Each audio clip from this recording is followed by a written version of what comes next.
I'm going to just give it a couple turns here. And you can hear a flywheel spinning in there.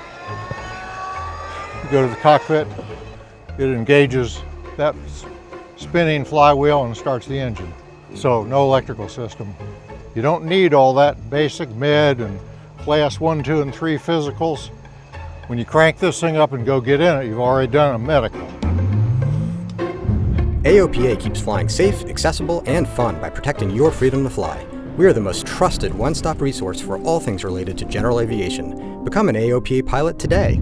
My name is Jim Wilson. I have a private airfield down at Cross, South Carolina, which is about 30 miles out of Charleston. This airplane is a recent restoration. I've been flying it about 5 years. It's a 1928 Traveler. It started out life as a W4000 with a 110 Warner.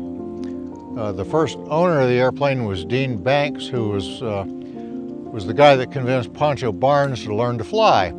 He kept the airplane long enough to find out that a 110 Warner wouldn't get across the Sierra Nevada during the heat of the summer, and so he sold it after about a year. While he had it, Poncho flew it a couple times. Dean Banks was in Pasadena.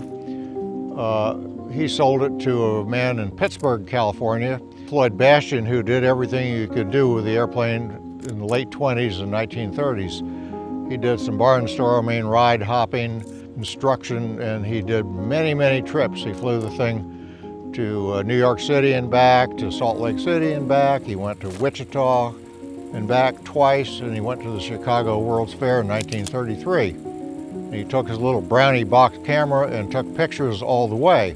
From there, the airplane was, the wings were canned off of it in 1940 and put on another airplane in California.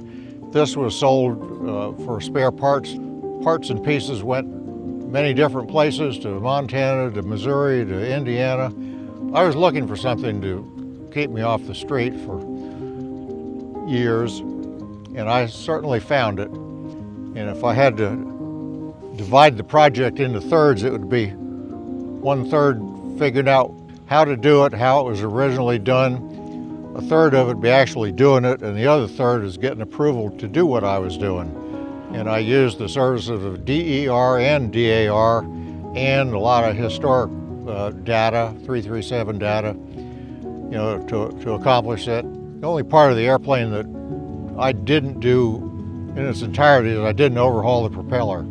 Probably one of the best things I learned was a guy by the name of Kent White used to go to Oshkosh and Lakeland every year and do aluminum welding with a acetylene torch and forming, and I watched what he did and learned what he did and learned how to gas weld aluminum, which was the original process for making the tanks in this airplane. I ended up making tanks for lots of airplanes with that, but it allowed me to make tanks for this thing myself as it was originally done.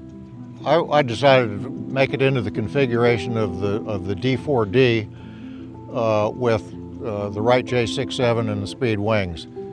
Of course, these days you can't change the model number of an airplane. You used to be able to do that.